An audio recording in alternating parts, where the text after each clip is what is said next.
Welcome to Mortal Curiosity, our 2022 end-of-life educational series. My name is Julie Evans. I'm the Executive Director of Roots and Roads Community Hospice Foundation, and I know quite a few of you have been with us before, but for those of you who haven't, I'll share a little bit about what we do. Our foundation's vision is to transform the end-of-life experience into the final act of living well. And we go about that in a few different ways, one of which is financial assistance for hospice patients and their families. Another way is through our educational series. We have this monthly series. It's the third Thursday of each month, where we bring all different types of topics around end of life. We're rolling out something new, a brand new project that we'll share after the presentations this evening. We're so excited tonight to have Dr. Maria Mangini and Katya Allen, both of whom, Katya is local here at the University of Arizona. Maria's up in Oakland. They will tell you more about themselves. David will introduce them, but we're really excited to have both of them with us tonight to share about psychedelics and potential uses at end of life. Next slide, please. Oh, sorry. I think this is where I get to jump in. Is that right? Oh, do you? Oh, okay. I wasn't supposed to say anything more about Roots and Roads. Okay, now I would like to introduce my lovely colleague, David Fife, our Director of Community Engagement. David? Thanks so much, Julie. We're so grateful to have all of you with us tonight and to take part in this discussion. Roots and Roads feels like it's so important to be able to have these kinds of presentations and discussions that are available to everyone in the community. And if you benefit from these types of presentations and are able, we'll encourage you to make donations to Roots and Roads. Your support allows us to continue to be able to provide this type of information to the community. And we're going to drop a link into the chat that you can click on to make it easy to make those donations. Over a year ago, we started talking about and planning for this very session to discuss how psychedelics could possibly benefit folks who are facing end of life. And out of our questions and ideas, we began to learn about studies that took place a decade or a little bit more ago. And they were limited studies, and I'm sure that there were many more studies that we did not know about that Katya and Maria will tell us about. But in these studies that we read, a single dose of psilocybin was given to patients who were facing end of life, and the benefits that they realized in terms of reduction of fear of death, that their perspectives on death and dying changed in a positive way, and they experienced greater acceptance of end of life. And this was lasting, not just a temporary moment. And so we decided that this is something that we needed to learn more about as a community together. And so I reached out to Maria Mangini, and you can read her bio. Do we have that up, Jennifer? No? Okay, well, if you go onto our website, I don't want to take time by reading her bio now, but on our website is there for us. But in our discussions that we had, Maria, it was very clear, has a gift for explaining how psychedelics work in our bodies, that the possible benefits in different types of conditions and settings. And she was willing to listen to my endless questions and patiently respond to them. So I knew that it was a gift to be able to explain her scientific knowledge and then be able to translate that for folks like me. And so she graciously agreed to be with us tonight. We also reached out to Katja Allen, who is a researcher here at the University of Arizona in Tucson, Arizona. And she's been conducting research on the use of psilocybin for folks who have obsessive compulsive disorder and those behaviors. And Katya is amazing at being able to explain this research and understand how that translates into great benefits in people's lives, people who have been suffering for maybe many years with these behaviors. So I'm gonna stop talking and turn things over first to Maria. Thank you so much, Maria, for being with us, and we're looking forward to your presentation. Well, I'm very happy to be here with you. You know, I'm not exactly certain what's in my biography, but I will say that I'm fond of saying that I have a PhD in LSD, because it's literally true that I do. I am, my doctorate is from the University of California, San Francisco, and because I'm a nurse, and because nursing is a very spacious profession, I was able in the 1990s to persuade the Department of Nursing to let me actually study psychedelics as my academic interest.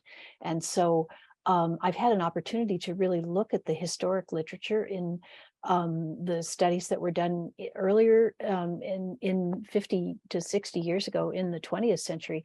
And so some of what I'm going to talk about tonight is that history and how it is that we came to build upon that history with the studies that are being done now.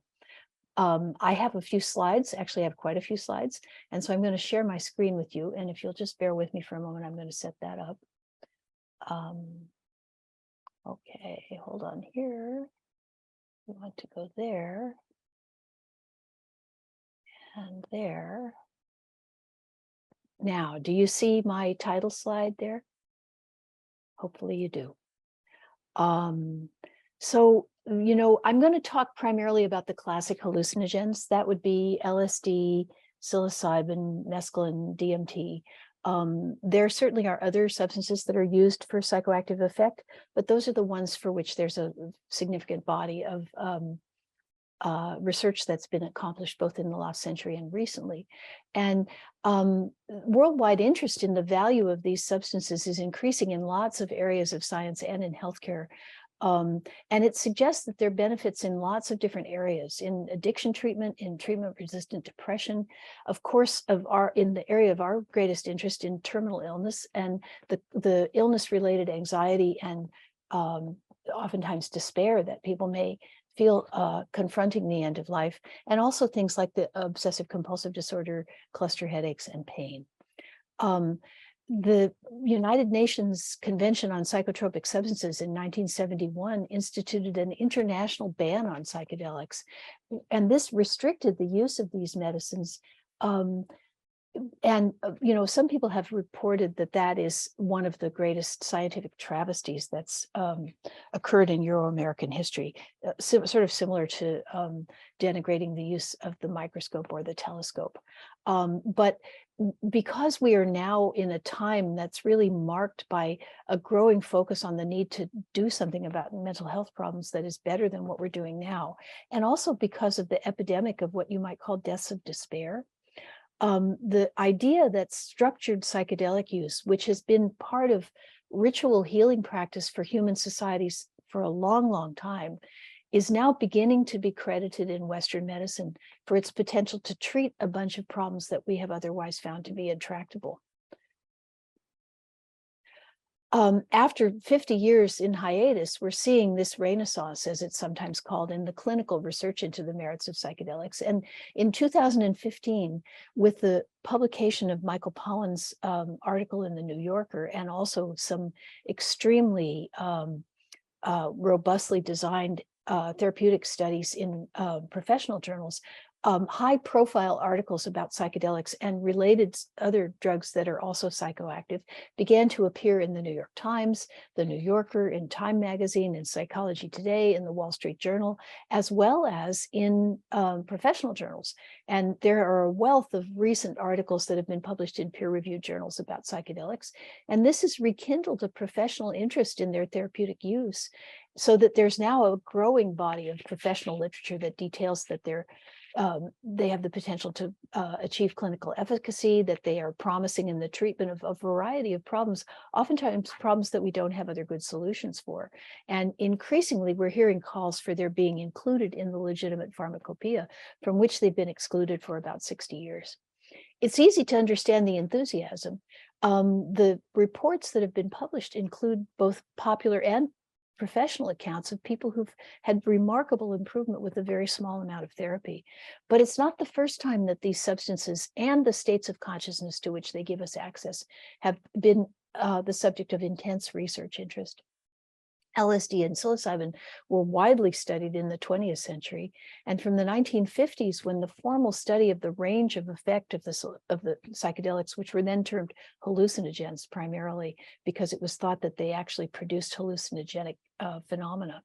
But their potential in treatment gradually became to be recognized, and until the early 1970s, when cultural and political turmoil that was associated with their use led to the termination of these studies, there were over 1,000 clinical and research reports published in both the medical and the psychiatric literature that described the response to the administration of drugs to 40,000 research subjects and patients. And this research initially focused on these substances' presumed capacity to induce what was thought of as a psychotic-like experience. They were at that time referred to as psychotomimetic drugs, or drugs that would mimic the experience of psychosis.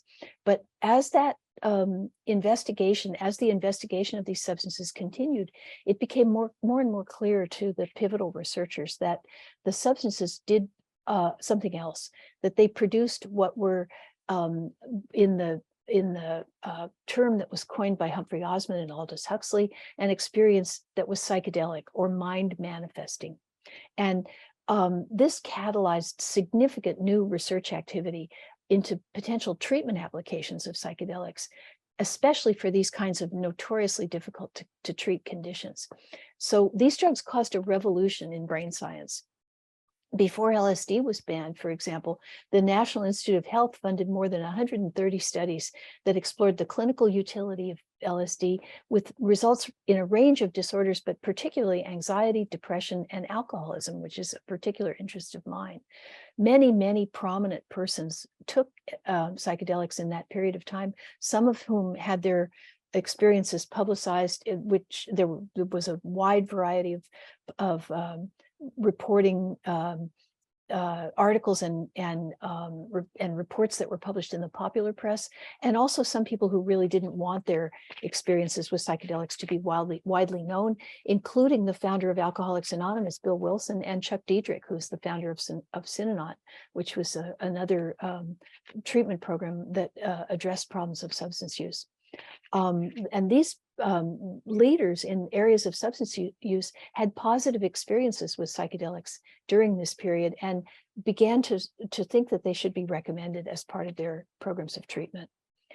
The first studies that took place in the early 60s that investigated the classic psychedelics actually were with patients who were diagnosed with terminal cancers, and they were led by a physician and an anesthesiologist whose name was Eric Cast, who was at that time at the Chicago Medical School. And Dr. Cast investigated the efficacy of LSD in relieving pain for patients with terminal cancer. He was an anesthesiologist primarily, and he understood that there was a potential for analgesic and pain control properties that could be an attribute of the psychedelic substances. In order to explain the analgesic action of psychedelics, Cass suggested that LSD induced what he called a feeling of removal of the self from emotional problems. This seemed to allow the subjects who had these experiences to distance themselves from the painful part of their bodily experience, while they were able to maintain a sense of bodily integrity. And he called this the theory of attenuation of anticipation. it suggested that LSD allowed the patient to escape the anticipation of pain by making immediate sensory input relatively more salient to that person. But apart from the profoundly analgesic effects that psychedelics had, patients also experienced this hallucinatory state, and some of them found it very disturbing and refused to have a second administration of LSD. But this was before we really understood and acknowledged that the set and setting, the mind set, or the attitude and expectation that people bring to the experience, and the actual circumstances in which the experience takes place, have an impactful influence on the character of experiences that people have with these substances. Other studies of LSD and psilocybin have also demonstrated therapeutic promise beyond what Katz discovered.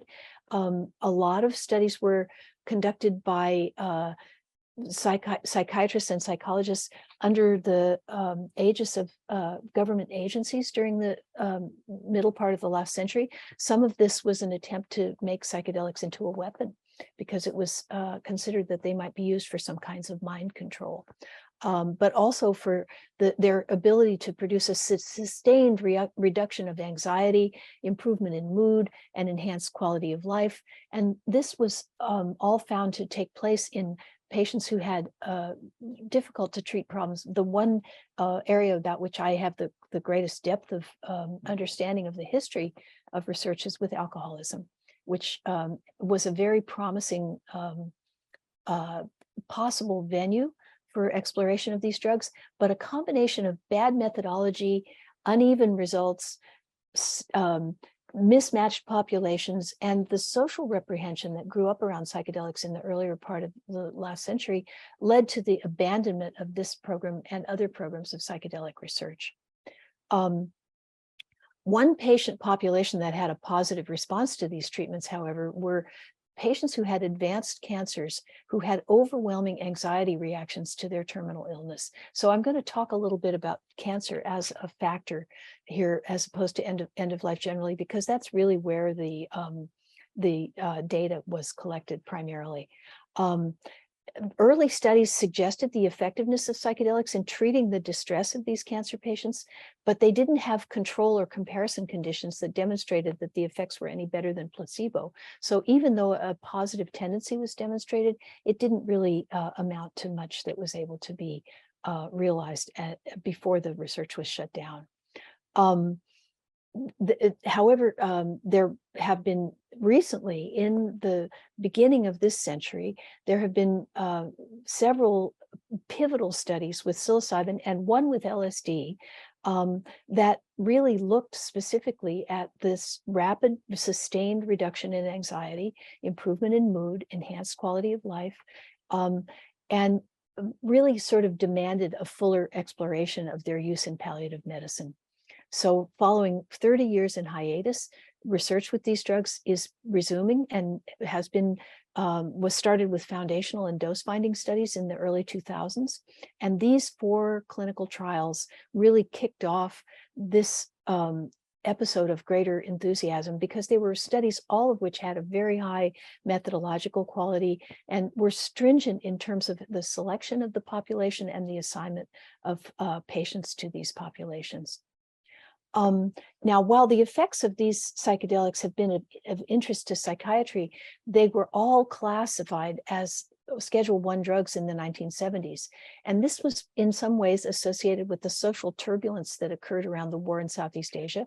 You can read in the history of, say, for example, the Nixon presidency, that he felt that certain what he perceived to be unruly groups in society could potentially be controlled by trying to control the substances that they used, and using the illegality of substances that were commonly used in these groups to be able to bring political supervision and oppression to these groups. So the obstacles that were erected to make these substances available to people outside the realm of experimentation and research also closed off the avenues of research, to the point where we now have the worst of both worlds, where legitimate researchers have a very, very complex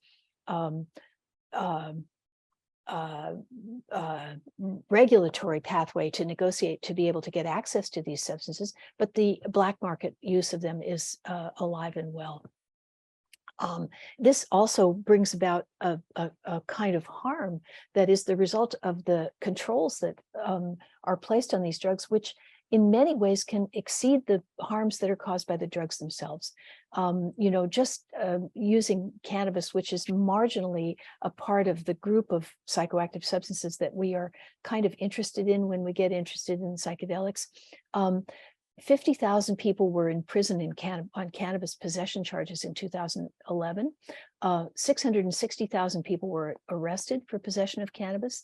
And as we're beginning to recognize, these kinds of legal penalties limit careers and can destroy people's livelihoods and families. And this raises the question whether any harmful effect of substances that produce these kinds of psychoactive effects are really enough to justify the draconian penalties that are associated with them. Forbidden fruit tends to be picked without supervision. But in addition to the legal considerations, it's also worthwhile to think about the clinical settings that may stand to gain the most from incorporating psychedelic treatments. Research suggests that there's a clear fit with addiction treatment and with psychiatric care for people with mood or anxiety disorders. And facilities that specialize in cancer treatment and hospice and palliative care have been some of the places where the best research has been done on these substances. So I would ask you to consider whether we could imagine deploying psychedelics, say, for example, in assisted living facilities, or as a part of bereavement care, or to be offering them to impacted caregivers who are experiencing anticipatory grief. Having faith in one's cultural worldview and meeting the standards that are dictated by it creates a cultural anxiety buffer that enables individuals to function with minimal anxiety. But unfortunately, the evidence that supports the efficacy of the existing interventions for anxiety and depression, doing the thing which your social and professional advisors and networks suggest that you do, really does not encourage us for the value of the existing interventions for depression and anxiety among people with life-threatening illness diagnoses. And in fact, there's very limited data to support the effectiveness of antidepressants, anxiolytics, or psychotherapy for the management of, say, for example, cancer-related depression and anxiety. Also, the use of these substances and the access to these states has been a factor in the cultural communities of indigenous people, where embeddedness of the healer is part of the social relationships of the entire human group.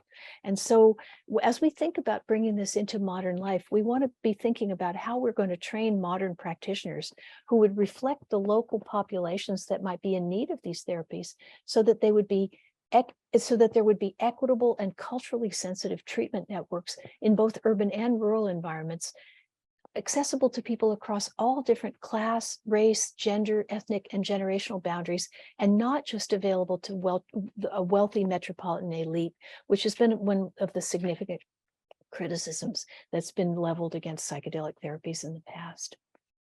Data is, however, beginning to accumulate on the use of psychedelics. Some of the most important new studies have been of psilocybin, as was mentioned earlier, and limited research on psilocybin in a variety of clinical conditions was actually resumed in the 1990s. So it has had an opportunity to progress kind of fast up till now. The kinetics of psilocybin make it a particularly interesting agent to study therapeutically, because when it's given orally, the effects come on in only 20 to 40 minutes, and they last about 3 to 4 hours, which is a time course that's much easier to use in a clinical setting than that of LSD, which can produce effects that last for as long as 12 hours, or DMT, which is not orally active unless combined with other substances, and when given intravenously, only lasts for 10 to 20 minutes. Psilocybin shows a clear dose effect relationship and it's rarely seen to produce an unpleasant trip for people who use it. In many ways, psilocybin is the ideal psychedelic for treatment trials, which is what Sandoz tried to do in the last century. And this has been, the result of this is that it's been resurrected in a series of psychological, psychopharmacological, imaging, and clinical studies. And this is a quite long list of studies that I've listed here, but this is only a small fraction of the ones that exist. And these have been developed by researchers as a foundation to provide intellectual and safety data to underpin the two most exciting current studies, which I'm going to talk about in just a moment. After decades of research in activity, the potential of psychedelics to alleviate terminal illness distress was advanced by the results of these two pivotal studies. They investigated the effect of psilocybin in the treatment of anxiety and depression in patients with life-limiting cancers. And this was mentioned in the introduction, that these studies were so outstanding that they really garnered a lot of attention and really changed the environment around psychedelics. And here are the citations of these two pivotal studies: double-blind, placebo-controlled crossover designs conducted at eminent and respected universities, Johns Hopkins and NYU.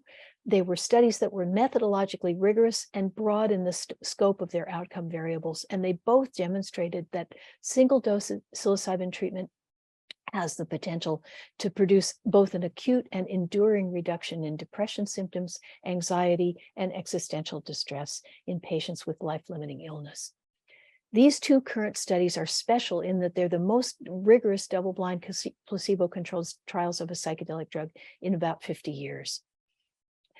Editorials encouraging the fields of psychiatry and palliative medicine take this research seriously were written at the time of the publication of these articles by a list of commentators that looks like the all-star cast of Euro-American psychology and psychiatry.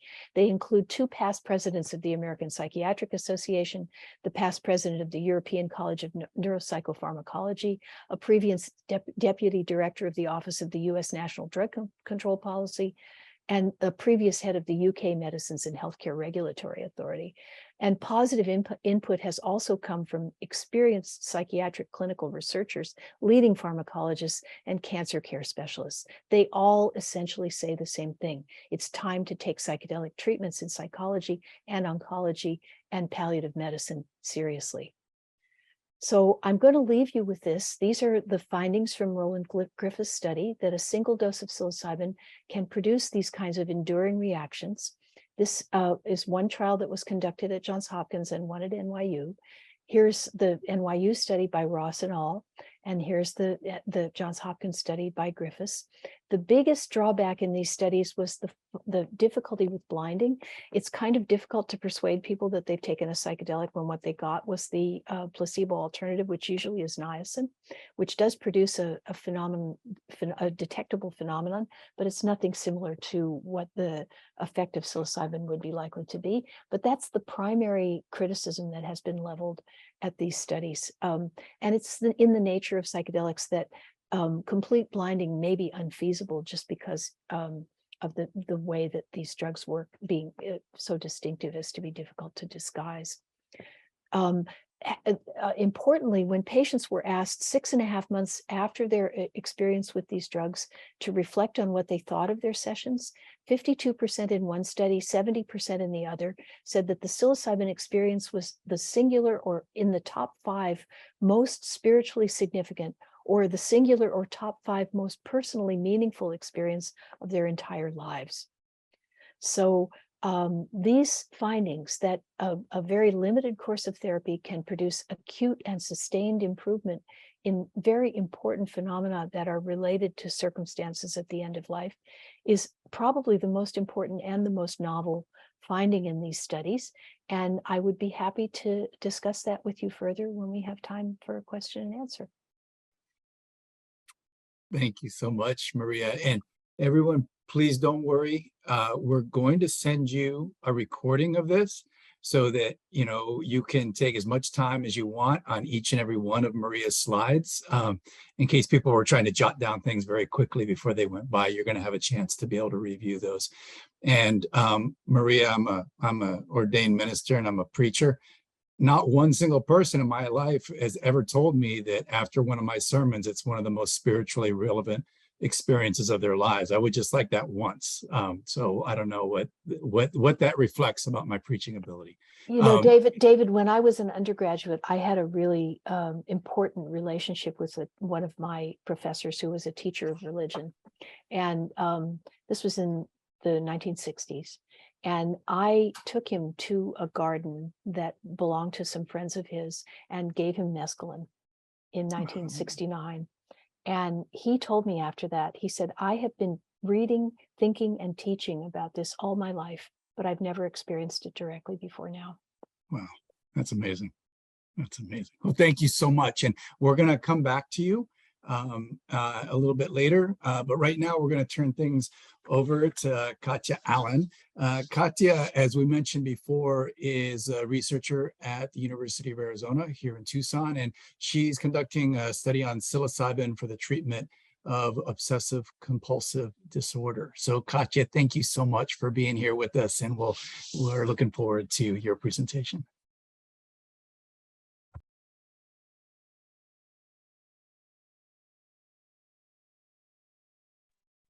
All right, thank you. Well, thank you, Maria, for, setting the stage for, the few things that I want to mention. I'm going to give a little bit of an overview of, without getting too scientific or to making it too complicated, of why we think these drugs might work across so many different disorders and domains. And then I'm going to take a magnifying glass and look at the protocol that we had here at the University of Arizona, treating people with OCD, and how this might all fit in. So let me get started on this. So how does this all fit together? There are, as I mentioned, there are all these different disorders that seem, where people suffering from seem to benefit from psychedelics. And there are theories, models, and everything. And one area that I want to focus on is thoughts. We all have thoughts, and our thoughts are not always on task. We're not always thinking about what we're doing right in the moment, what we're supposed to be thinking about, what we would like to be thinking about. They're often independent of the context we find ourselves in. And so, for example, you can ask yourself the question, are you right here in this very moment thinking about everything you're hearing about psychedelics? Or do you find yourself, going elsewhere, like the last presentation in this series, or what you might have for dinner, what you had for dinner, or all the work that's been piling up? Or are you, thinking about the things that worry you, that you fear, like finances, the sorry state of this world, the sorry future of this world as it looks? Or are you maybe thinking about something fun, something nice, something in the future that you could be doing? So a lot of these things, this mind wandering that I've mentioned here is negative. And there is a class of these kind of negative, intrusive, sticky thoughts that, once we have them, we find really hard to get out of, that basically hold us hostage when, we get stuck in them. And they can be, this is just one way of classifying them, but they can be put roughly in three categories. There's worry, rumination, and there are obsessions. And these preservative negative thoughts map kind of sort of nicely onto some of the biggest disorders that people suffer from: general anxiety disorder, major depressive disorder, and OCD. Unfortunately, they mix and mingle, they overlap, they're not exclusive, and these aren't all the kind of sticky negative thoughts we can have when we think about worry. And outside of general anxiety disorder, we worry about people that we care about that might be suffering, that we might lose. We find ourselves not being able to get out of existential fears. All of these things create a way of perceiving and experiencing the world that makes it really difficult to focus on anything else, and thus get us out of these dark places. And it turns out, without going into too much detail, that there is actually a brain network system that seems to be especially engaged when we are in these kind of thought patterns. And researchers found that many, many years ago, when they were looking at brain activity for participants during specific tasks, and they were comparing it to when the participants were off task, when they were not doing anything. Well, it turns out the brain never does not do anything. The brain always does something. So when we're resting, the brain goes, off the task and goes somewhere else to these task unrelated thoughts. And when that happens, the so-called default mode network is very active. And it turns out that for people with the disorders that I mentioned, this default mode network is hyperactive. It's more active, being concerned with these ruminations, obsessions, worries, getting stuck, and thus making it really hard to actually focus on the tasks at hand or just daily life, just getting on with the things that we're supposed to do and meant to do. And here's a nice little cartoon of the brain. And what we see here in figure A is a brain in a normal state.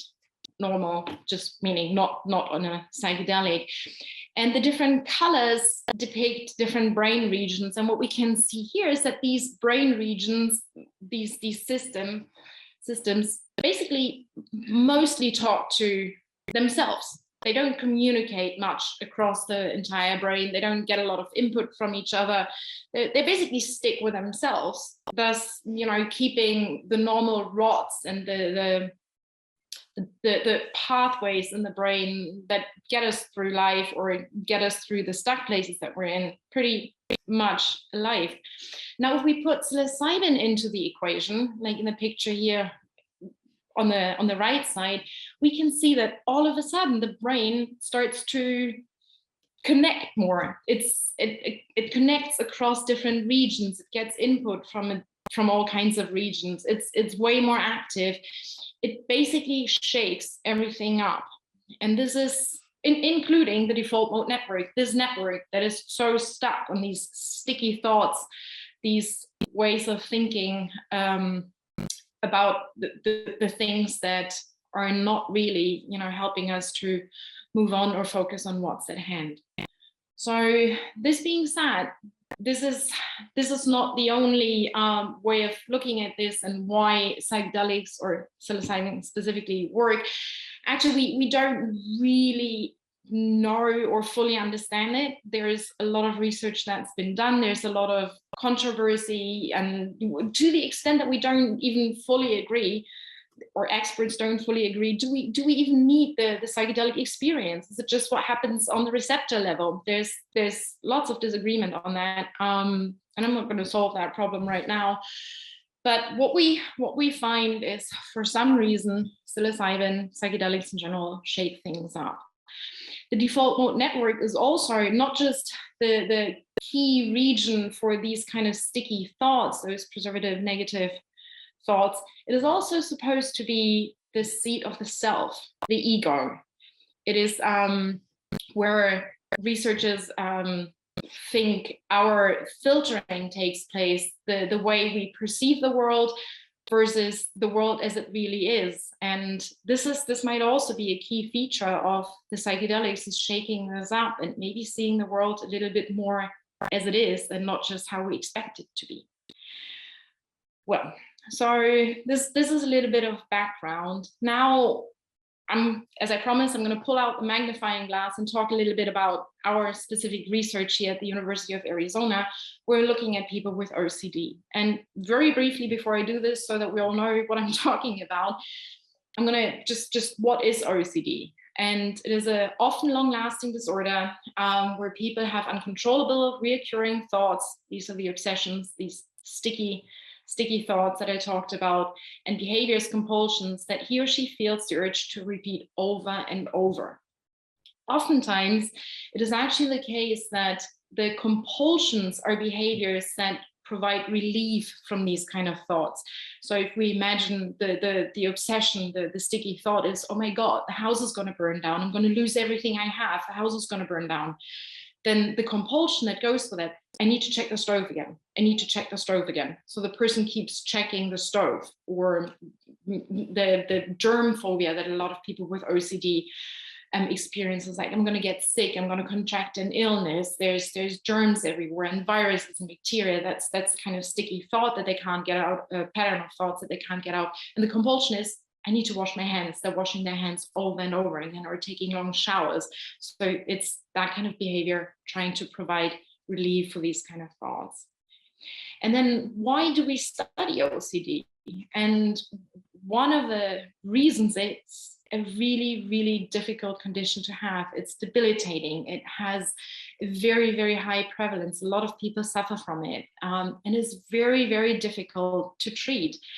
There are some, there are medications for it, mostly SSRIs, but these medications don't really help as much. A lot of people don't improve.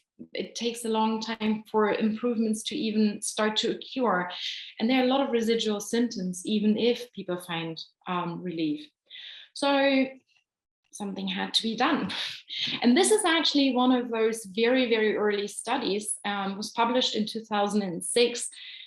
And Dr. Moreno is the principal investigator of the study that I'm going to talk about. But they run a little trial with 9 patients. Still took a few years, but they ran this trial with people with OCD, and they found not only is psilocybin safe and tolerated well by these patients, they also found that all of the patients they enrolled for the 24 hours that back then they observed these people, had a significant reduction in their obsessive compulsive disorder symptoms.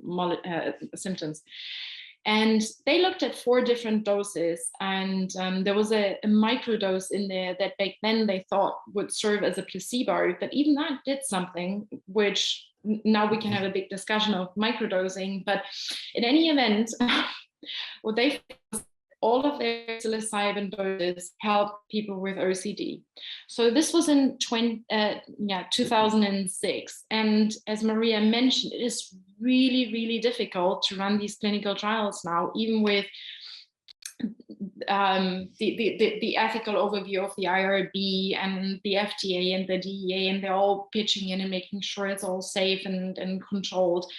So it actually took till 2018 for us to get going again on another study. And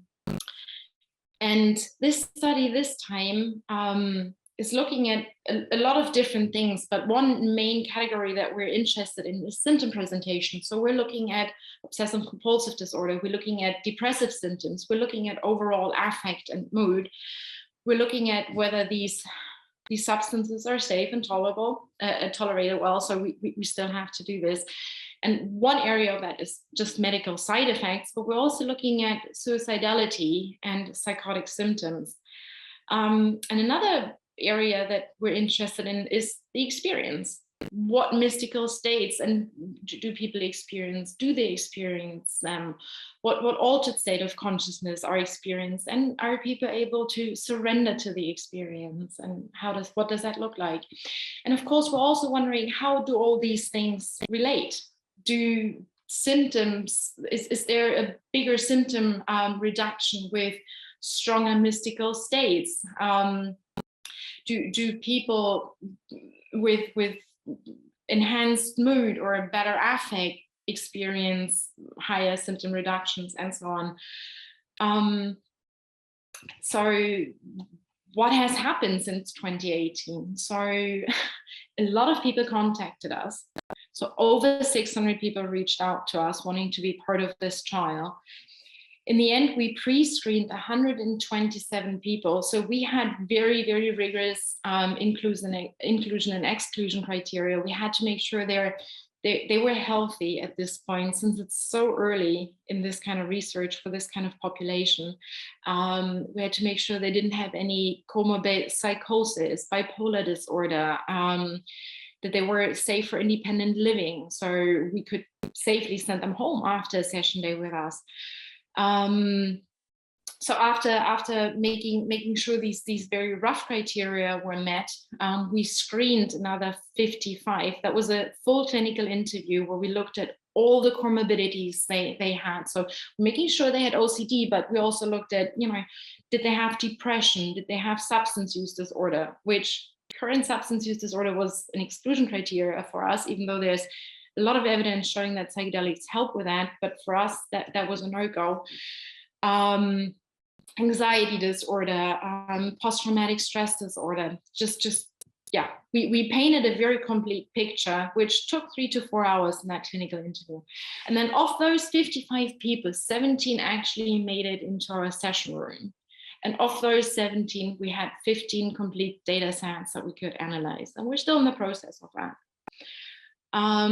Here is a very complicated slide showing what our protocol looked like. And we're not going to get through all the nitty-gritty details, but the really cool thing about this study was that we were actually having 8 sessions. And yes, some people actually got psilocybin 8 times. So we had 3 different doses or 3 different conditions. We had a low dose of psilocybin, a high dose of psilocybin, and we had a placebo, an active placebo, which was lorazepam. And we went through the whole screening process. We had a physical exam, and then we had a baseline session where we looked at people's brain activity with an fMRI, just to see what their brain activity and what the state of their brain was before we started the sessions. And then we had a lot of questionnaires and symptom assessment actually every single day between sessions, and then also on follow-up. But people basically came back every week in the morning to receive either one of those things that I mentioned, the low or high dose or lorazepam for phase 1. Phase 1 was a randomized controlled double-blind trial. So nobody knew what people were getting. We didn't know, they didn't know. And it turns out that with this kind of design, with a low dose in the middle, it was, I wouldn't say it was easy to blind participants, but it was surprisingly difficult for us to guess, and for participants, what they actually got. So we got a few notes from participants writing down what they thought, they had during the sessions. And after we unblinded for us to see what they actually got, you'd be surprised how off they were. Across sessions, and we couldn't guess either all the time. I mean, some were pretty obvious. We had participants that basically slept through the entire session, thinking that might have been lorazepam, and we had people who were quiet the entire time. And then it was if it had only been lorazepam or a high dose of psilocybin, it might have been a lot easier. But the difference between a low dose and a placebo, or the difference between a low dose and a high dose, depending on how people were reacting to these things, was actually pretty difficult to tell. So I'm not sure it solves the blinding problem with these kind of trials, but it put a nice little nook in there to say, to maybe control this a little bit better. Anyway, the second phase 2, now every participant got a high dose of psilocybin. That way, and so it was only, they didn't know, but we knew. So at this point, it was only single blind, but it's a very nice protocol to combine the single blind and the double blind research design. We also had another brain scan after the first phase that was placebo controlled, so we can compare the participants that got the placebo versus those who got the psilocybin. And then we had another brain scan after 8 weeks, and then we followed people for 6 months. And this is our session room. And I have to say that, so our trial was conducted at a clinical research facility, which is very sterile, very medical. It does not look like a place where you want to have a psychedelic experience, but we managed to create this little oasis in there that was a very cozy, it was a small space, but it had a living room kind of atmosphere, and was just, I think, setting up the setting in a way that people had actually the opportunity to forget for a little bit that they're in a medical environment, in a controlled trial. And here's a picture of one of my colleagues and me in the room. I just go into the details of what actually happened during a session day here next. So this is a long list of things that happened, and I'm not going to go through all of these either, but I'll just point out a few things. So people arrived, our patients arrived early in the morning at 7 a.m. and we, throughout the day, we collected vitals. We made sure they're physically okay, they're healthy. There was a drug screen in the morning, a pregnancy test. Oh, pregnancy was also one of the exclusion criteria, and breastfeeding, because the verdict is still out there, how psilocybin affects that. So, and we did this hourly, and then after 4 hours, and then at the end of the day, just making sure no harm is done and all the vitals stay within range. And we had psychological assessments throughout the day. But at around 7:30, we started a little preparation. So this protocol did not have a strict preparation or integration protocol. I have to say this right away. We're mostly interested in what the drug does. We pretty quickly found out that we couldn't just give it to people and then just sit there with them and make sure they were not showing elevated blood pressure, that we had to do a little more. And so the preparation ranged from just breathing, relaxation, meditation, to just talking to people about their expectation, what they wanted to get out of the session, where they were, what the last week was like, what their fears were. And then once they were ready, and that varied across participants, we gave them the study drug and asked them to put eye shades and headphones on. We had a pre-selected set of music for every session day. And we asked them to go inside and have an internal experience. So a lot of participants, of course, would have liked to go out into nature or be in a familiar environment or just explore. But in a research kind of setting, that just wasn't possible at this stage. And so this kind of internal experience made it a little easier to control for other things influencing the kind of experience that people might have. And some people loved the music, which was world music. We tried to exclude music with English lyrics, so it wouldn't trigger certain memories, and music that also wasn't familiar, so it wouldn't take them back to other places, but something that would trigger maybe new experiences. And the music ranged from happy to sad to almost a little aggressive, like there were drums and shouting, and we had indigenous music, we had classic music, and we gave people the opportunity to skip a song if they really felt like they wanted to do this. But most people just stuck it out and tried to experience the kind of emotions the music brought on. And then in the afternoon, they could modify the music, could listen to something they wanted to listen to, they could remove the eye shades, interact with us, and we gave them the opportunity to talk to us about their session and their experience. It was a voluntary kind of thing, and most of our participants took us up on it and shared what was going on through the day, in case we hadn't already seen some of that. Some were hiding it better than others. And it really ranged widely. Some people didn't show any signs of anything going on. And then we talked to them in the afternoon. They shared the colorful or difficult things that they've been going through. Other people were basically yelling at us for hours and hours at a time. Some people were crying for hours. We had a participant that was laughing for 2 hours straight. And after we talked about it, couldn't really say what it was all about. It was just a very abstract feeling. And we had very, very, very different experiences that we could observe. Very classic psychedelic experiences with colorful visions and shapes and just memories and just going with the music. But we also had things that we would have never predicted.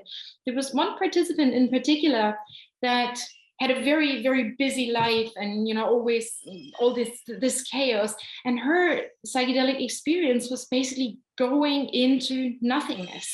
It was just darkness, nothingness, and it was very challenging for her. And it took her a few sessions to actually embrace the silence, to just be without anything. We had participants that experienced pure emotions that couldn't really describe it any better than it was nothing but a feeling for hours, often very difficult feelings.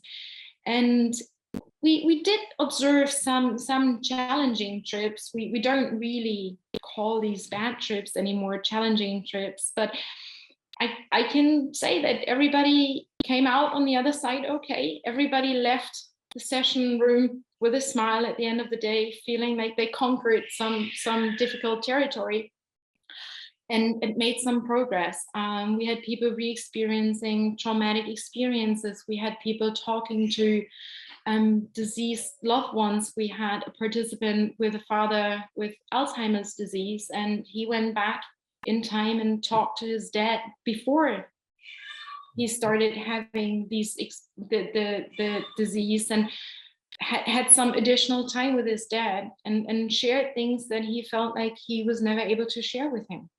And so a lot of really, really meaningful moments, and a lot of tears, a lot of laughter, and a lot of just trying to make sense of it. And this is what we're kind of trying to do with our participants, was integrating this without a therapeutic kind of protocol. We didn't do any psychotherapy with them, but we were trying to listen and make sense of what came up for them and integrate it into their normal experience and their daily life, and figuring out how it all may contribute to moving from where they were into a healthier existence. And as I said, we've just started to analyze the data, to look at symptom improvement. Here's a little graph that I can share already. What you can see here is the high and the low group, high and low psilocybin group in the colorful, in the purple and the blue, and the lorazepam, the placebo condition, is the dotted line. And these are all averages, of course. What you cannot see here is that of the 15 people, actually 2 didn't respond at all. They're in this data set now, but who didn't have any experience, who didn't find themselves going anywhere but being in the session room, wondering what might happen. But on average, what we can see is that the people that were in the psilocybin groups experienced a very, very dramatic symptom reduction pretty much right away. They didn't go all the way down right away. It took almost 8 sessions for a lot of our participants. But what we can see, if you look at session 4, where people still had placebo, the placebo group did not experience that kind of symptom reduction. It really took some psilocybin, so that's good. It's a placebo-controlled trial, so the placebo didn't do as well. So that's kind of what we want to see. But after session 4, when everybody had the high dose, you can see that all symptoms dropped.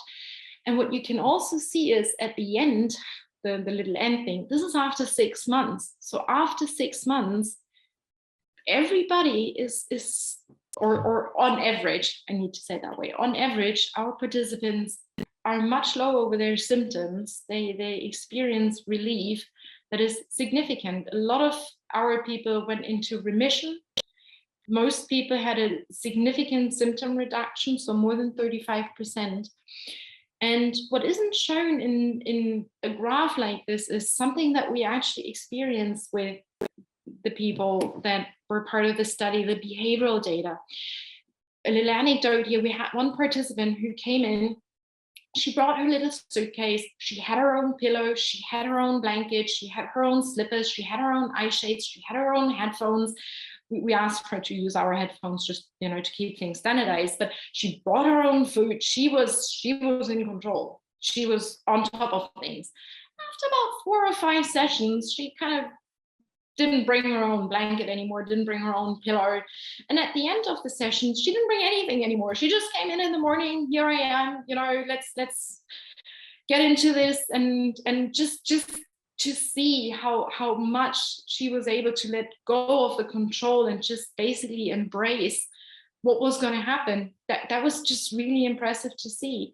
Another participant, when we did the brain scan, and we also put an EEG cap on participants during baseline session 4 and 8, she would come into the lab there and she would disinfect everything. She had her wipes, she wiped everything, she made us wear gloves. She was just really, really worried about all this.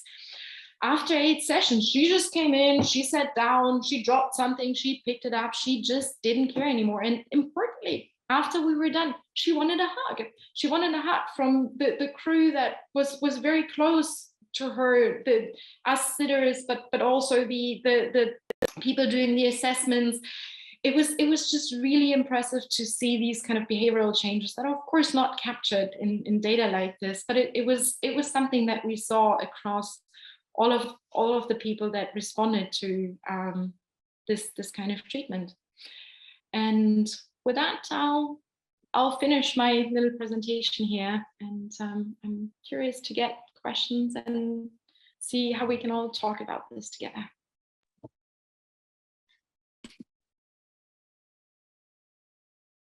Thanks so much, Katja. We want to be able to open it up now to questions. And Jennifer, help me. Are people going to be able to just unmute themselves if they would like to? Yes. Okay. So if you do have a question, please go ahead and unmute yourself and just ask away. Go ahead. David, there is, I've been watching the questions in the chat too, and there is one question, and there are a number of questions in the chat, but there's one that I think is really interesting. And so I would like for us to also be able to get at the questions in the chat when we get a chance. Well, I was going to read that too, but why don't you read the one that you found very interesting and address it? Well, somebody asked about dementia. Actually, somebody asked about autism also, and there is actually somebody who has done some studies with adult autism, and there are historic studies about childhood autism also. I had a very interesting experience in talking to some nurses who work with older patients with cognitive compromise, who were talking about the research that's being done, not so much with the conventional psychedelics or the classic psychedelics, but with MDMA, which is sometimes also described as an entactogen or an entheogen, a different kind of effect in terms of what it produces, the psychological states that it produces, and one which is particularly good for people who have trauma backgrounds. It's been used a lot for therapy of post-traumatic stress. Particularly, there are some extremely encouraging studies in returning soldiers with post-traumatic stress. But I was talking to these nurses about some ketamine experiences that they were doing, and they wanted to design an MDMA treatment study for these cognitively compromised patients, because they had patients who were combative, and they wouldn't allow, things like basic hygiene care and that sort of thing. And sometimes when you have that kind of thing, you might, if a patient will let you bathe them and doesn't want to be undressed, you might put them in a bath cape so that they're not bare and that kind of thing. But these were patients that wouldn't allow any of those kinds of interventions, and they got some ketamine experiences with integration following, not so much no preparation specifically preceding, but integration following.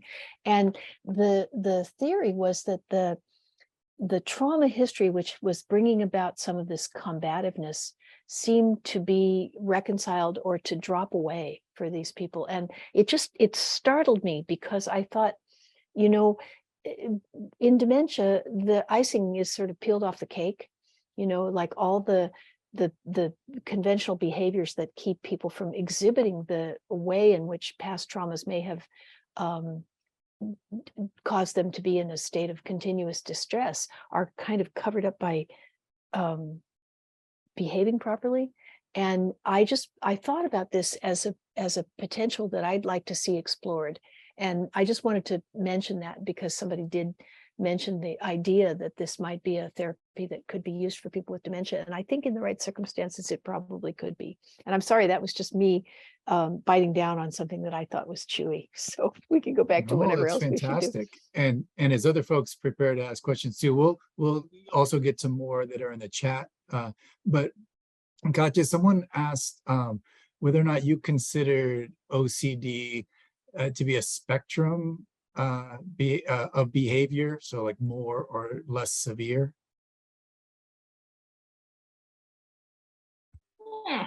Yes, we do. And we actually, so the people that we enroll, we were very clear about enrolling spectrum. So it wasn't just classic OCD. We had people, for example, without compulsions that were just, unable to get out of these kind of thoughts that basically were haunted by these kind of intrusive thoughts. And some of them were almost a little borderline, for example, with things like eating disorder, being really obsessive about certain foods to eat and colors and, or having a certain weight. And you can have a big discussion about, which of the disorders is it? Because the classifications are also just, a bunch of older white guys came together and decided on this is depression, this is anxiety, and so on. But also, we had a range of severity too. We had some people with lower severity or milder OCD symptoms, and some that were about as severe as it gets. Yeah.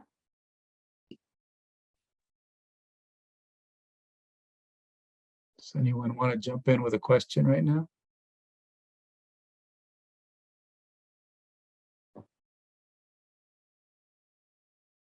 Well, I did want to say something about, in regards to using psychedelics with dementia. I guess, it's an obvious question is the issue of consent. Yeah. I was, yeah. And I think, and at what point do you determine, whether or not there is valid consent?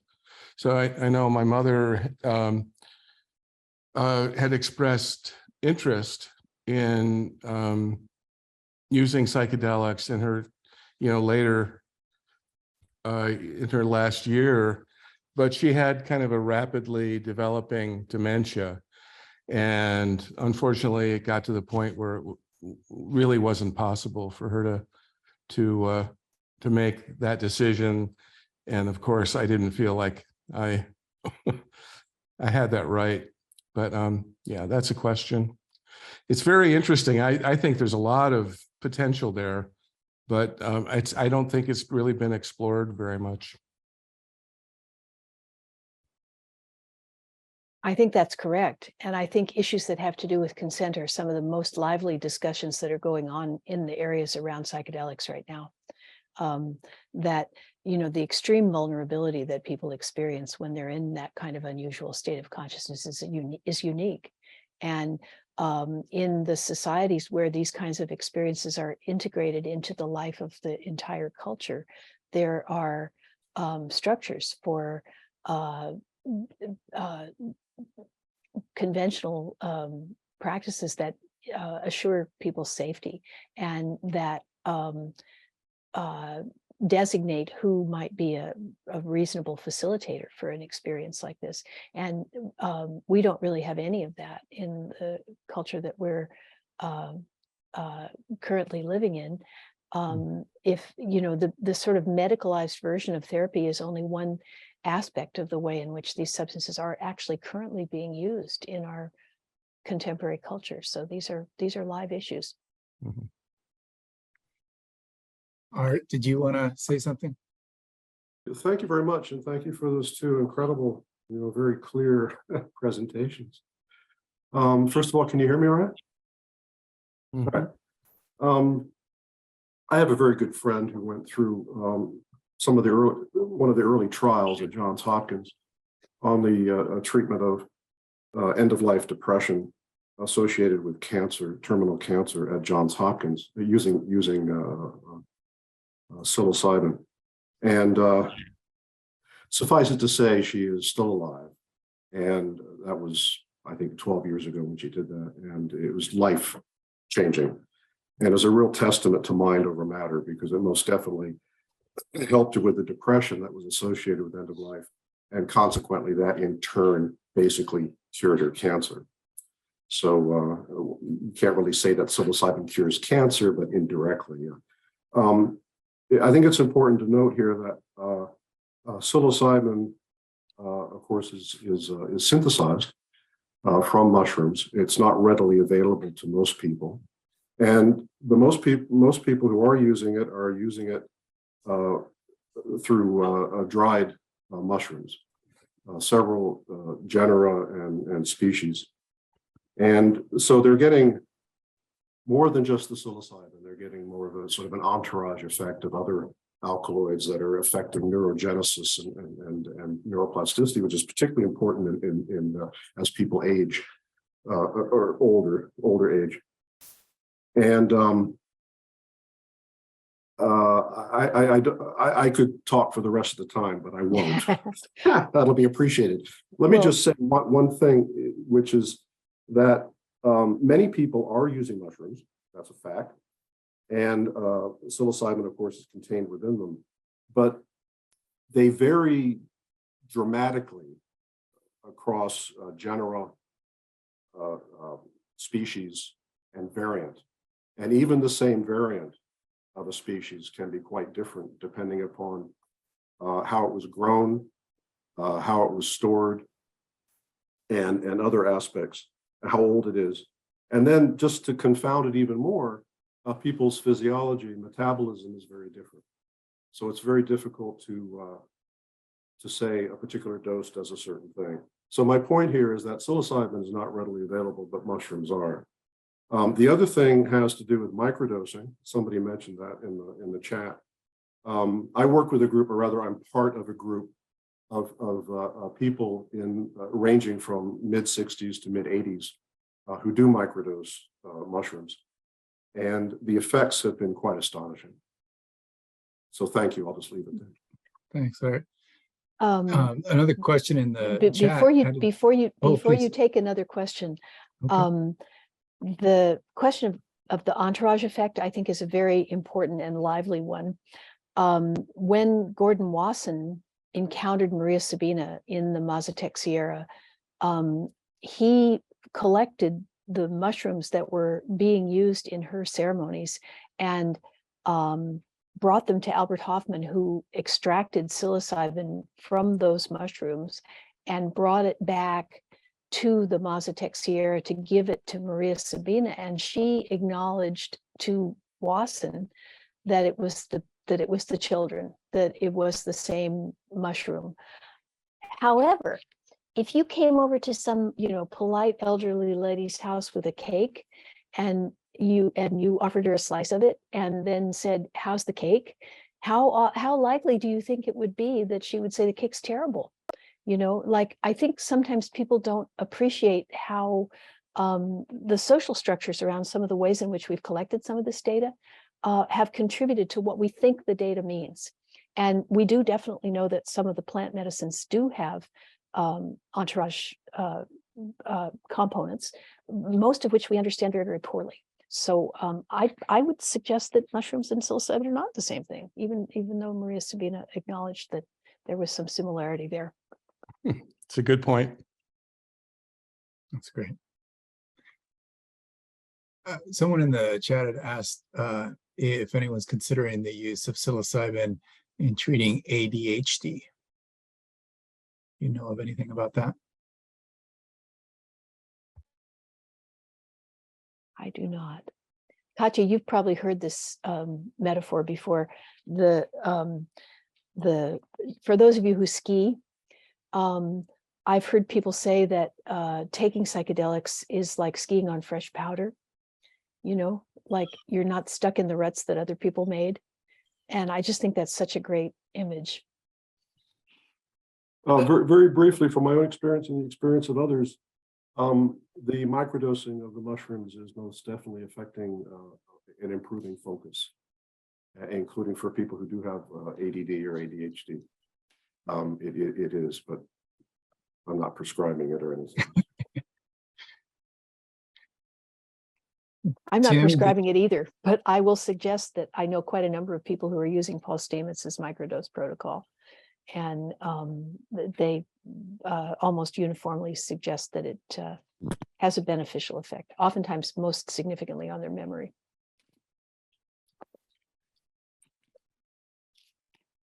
Tim, did you want to jump in? Yes, as I understand it, psilocybin is legal in Oregon, and it's just been decriminalized in Colorado. And I'm just wondering if anybody can speak about what the situation is like in Oregon, and if decriminalization in Colorado is the same as legalization. I'm just curious what the impact that is having, if anybody could speak to that.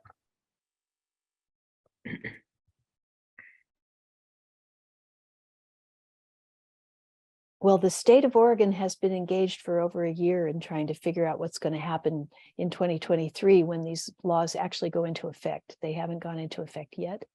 So I think that there are going to be, as there often are, some unexpected consequences of trying to implement this change in legal status. But legalization is not the same thing as decriminalization.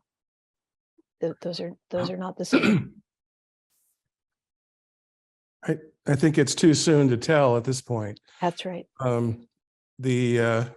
it has been Colorado. It's my understanding that it has been number of substances have been legalized for personal use. Now, how that would actually, I don't know how that would work in a hospice context. Should be kind of interesting. But I'm sure there's a lot of legal, implications and that type of thing. And I'll also add that up in, I believe in British Columbia, these, I think most illegal drugs have been legalized. It's very interesting. I maybe it begins in 2023, but they're doing a 3-year period where limited amounts for personal use have become of just about every illegal drug is decriminalized. So that's going to be an area to keep our eyes on too. And something else that I think is worth mentioning within this discussion is just because something is legal doesn't mean that we actually have a good way of applying it. I mean, yep. Psychotherapy is pretty much legal everywhere, but we have standards of care, we have ethical guidelines, and this is something that we need for this too. There are actually groups out there that are trying to develop these standards of care protocols, standard of training protocols, ethical guidelines, and we're so far from that. And just figuring out how to have, health insurance, the whole healthcare system involved in that, so it's actually really available for people. Those are huge questions that we're very far from answering. If we don't get the third-party reimbursement agencies, the VA, the Blues, the CMSP involved in this country, this is going to continue to be a very elite practice that's only accessible to certain people. Because right now, the manualized therapies that people are using in most of this experimentation are 30 hours of therapist time.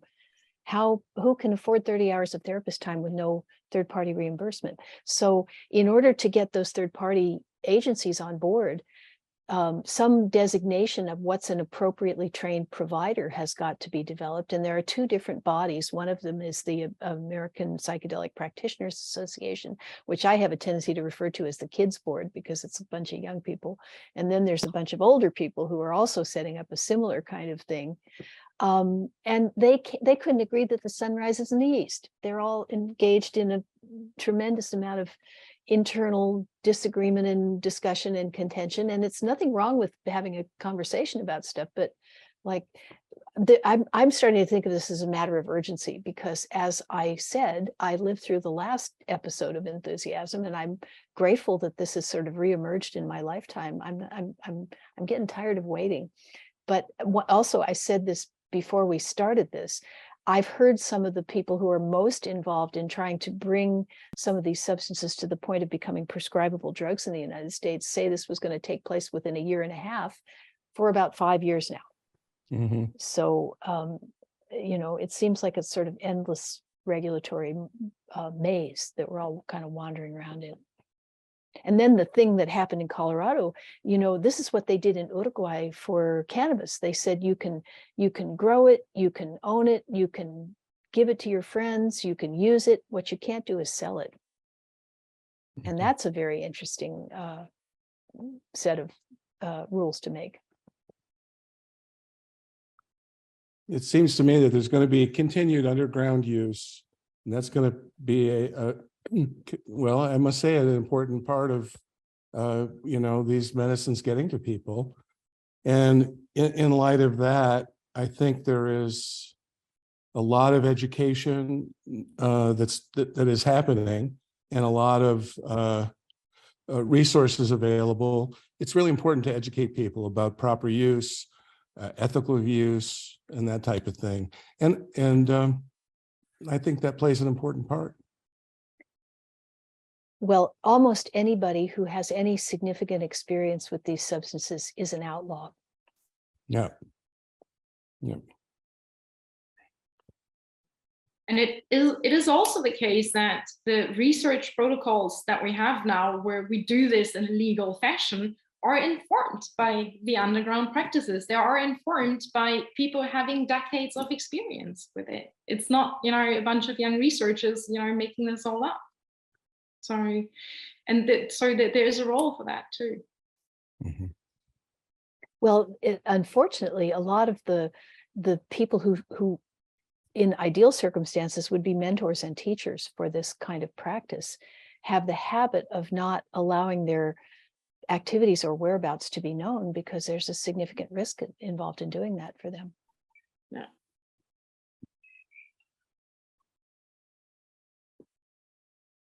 It seems as though that's changing a little bit just because of the popularity, but then again, there is certainly still risk involved,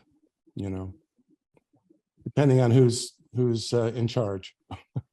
And there are different kinds of risk, like those of us who are from a Euro-American ethnic background, I think sometimes feel very disconnected from the continuous transmission of lore about these unusual states of consciousness that exists for people who might come from a different kind of cultural environment.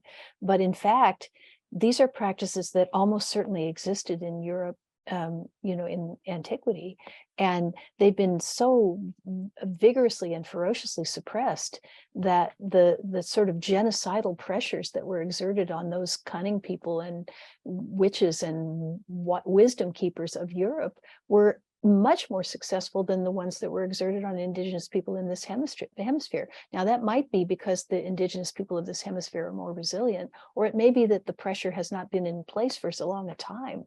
But they're definitely, like all those psychoactive plants that are native European substances got these terrible don't touch me names like deadly nightshade and toadstool and henbane and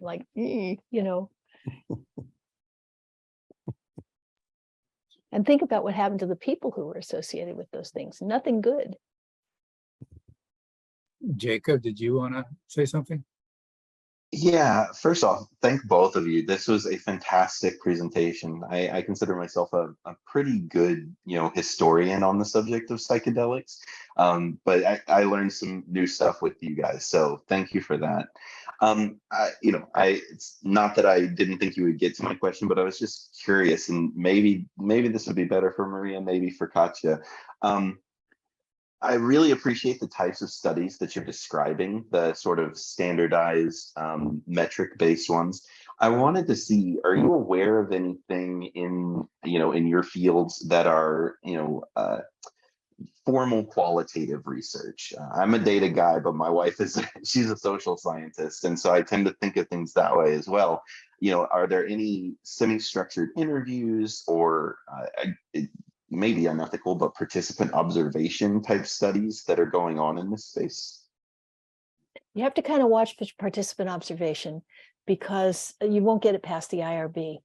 But I'm a narrative analyst, and I always have this issue when people say soft science. You know, it makes me want to punch them out, because I'm a scientist. You know, I'm not interested in ceding the territory that's allowed to be called science to people who want to count and measure things, any more than I'm interested in ceding the territory that's allowed to be called patriotism to Republicans. I belong in there, you know.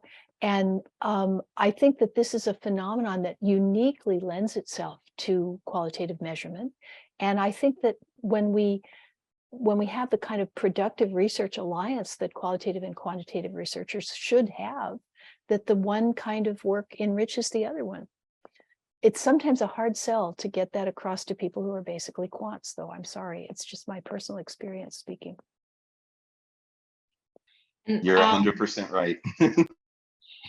I know there are surveys, and you know, a lot of them out there. I think Max had them on their website for the longest time. I don't know, where they were basically, you know, these kind of experiences are collected, and you know, people are asked to fill questionnaires out before they, you know, do something or they respond to questions, or you know, share their experiences and kind of share where they are before and after and 2 weeks after, and although it's not set in a laboratory setting and kind of collecting more of a general experience. But yeah, not So really. being surveys, they're gonna be much more formalized, and they're gonna have less ability to capture the eccentricities, if we'll call them, of people's experiences. Yeah. And there's a lot in there that we don't really know about the experiences themselves. As we've discussed earlier, just the mushrooms alone, with all the different species and types. I mean, there's so much to be said for standardized protocols, and there's so much to be said against them. I want to thank Katya and Maria so much for this time together, and everyone who joined the conversation and listened in. It was wonderful, and we could keep going, as you can tell, for a long time, but I'm afraid we're going to have to end it there with the question and answers. I'm going to turn things back over to Julie. Thank you again, Katya, Maria, and I'd like to thank my colleagues, David and Jennifer, and our board members who serve on our educational committee, who have been instrumental throughout this year in bringing us these amazing conversations. What I want to share, I mentioned at the beginning that we have a new project, and Jen, do we have that slide? So we just are creating this. We're launching it on Saturday at a public event, but apparently nobody's ever put this together before. We're calling it the Crosswalk. It's a one-stop shop to help walk patients and families and professionals from time of diagnosis all the way through bereavement and everything in between. And so we'd love for you to take some time to look through it and give us your feedback. You know, particularly tonight, obviously this is a whole discussion and topical area that doesn't yet exist on the Crosswalk, but I imagine might at some point. Would love your feedback about that. And Jen, can we drop maybe in the chat the link to that? And then, as I mentioned, we're unveiling this on this Saturday at the Arizona State Museum. Southwest Folklife Alliance, who puts on Tucson Meet Yourself, put together a beautiful exhibit all about end of life called Walking Each Other Home. And this Saturday is the public reception for that, called Life and Death Matter. So a bunch of us organizations who work in this space will be there. It's free, open to the public. Would love to see you join us. And then this is the last series event for this year, but we've 2023 is right around the corner, and our new series is going to be called Bridging the Divide. We have, I think, already through May, but next slide, Jen. The first one will be about care options, particular to the discussion around medical aid in dying, things like voluntary cessation of eating and drinking, things like that. That'll be January. February, we'll have Xander Masser, who learned a lot about his dad post-death from going through. His dad was a professional photographer, and even though we have things booked out, if you all have ideas for us of topics that you would love to hear about, or ideas of great speakers that you'd like to bring to us, please reach out to us. We would love that. And we also have sponsorship opportunities and co-creation opportunities. So again, if you work for an organization that might want to join forces on a presentation, we'd love that. And with that, I'd just like to thank you so much for making time to be with us. I hope you have a most lovely holiday season, and we look very much forward to seeing you in 2023. Thanks, everybody. Have a great night.